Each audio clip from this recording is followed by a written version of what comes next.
Hi everyone, welcome back to my channel with brand new video. So আজকে রান্না করে দেখাবো সার্ডিন ফিশের একটা ক্যান, যেটা হচ্ছে টমেটো সসের সাথে রয়েছে। সো আজকে হচ্ছে এখানে 3টা ক্যান আমরা রান্না করব, আর এর সাথে এখন কেটে নেব পেঁয়াজ, একটু রসুন, আর হচ্ছে এই যে কাঁচামরিচ। তো দেখুন এই রান্নাটা আমরা কিভাবে কমপ্লিট করি। আজকে মাছ রান্নার জন্য যেটা লাগবে হলুদের গুঁড়া, এখানে আছে মরিচের গুঁড়া, আর এটা হচ্ছে আপনার জিরা গুঁড়া আর ধনিয়া গুঁড়া।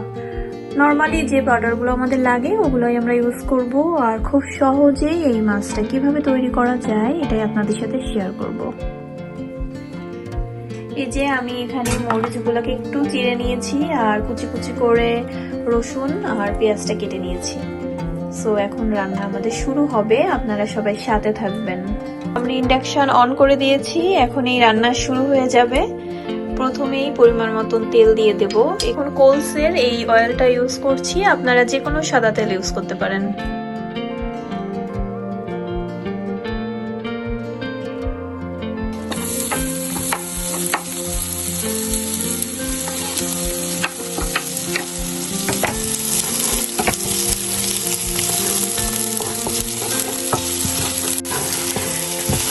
পেঁয়াজ রসুনটা একটু ভাজা ভাজা হয়ে গেলে বেসিক যে মশলাগুলো আছে যেগুলো আগে দেখালাম ওগুলো একে একে দিয়ে দেব।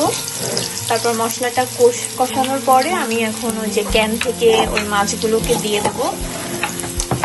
এখন একটু হলুদ গুঁড়া, একটু মরিচের গুঁড়া, একটু ধনিয়া পাউডার, একটু জিরা পাউডার, বেসিক যে মশলাগুলো লাগে রান্না করার জন্য ওগুলোই আমরা আজকে ইউজ করতেছি।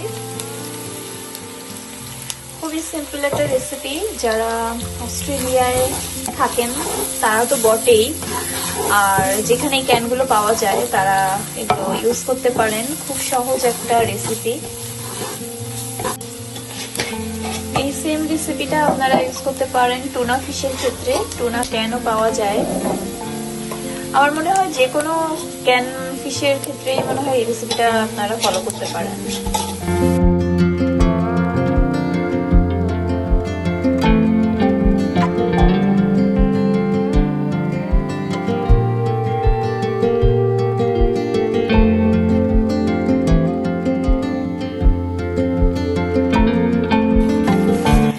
দেখতেই পেলেন যে ক্যান থেকে মাছগুলো দিয়ে দিলাম। তো এটা ওই 5 থেকে 10 মিনিটের মতন একটু রেখে দিতে হবে, ভুনা ভুনা করতে হবে। বেশি রাখা যাবে না, ঢাকাও যাবে না, কারণ মাছগুলো অলরেডি সেদ্ধ আছে।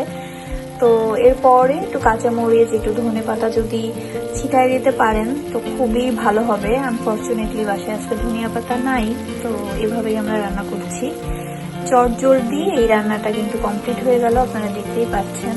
তো এই রেসিপিটা আপনারা ফলো করতে পারেন। তো রান্না আমার অলমোস্ট শেষ হয়ে গিয়েছে। এখন কাঁচামরিচগুলো আমি উপর থেকে একটু ছড়িয়ে দিলাম, সুন্দর একটা ফ্লেভার আসবে। তো এই রান্নাটা কিন্তু অলরেডি আমার কমপ্লিট হয়ে গেছে।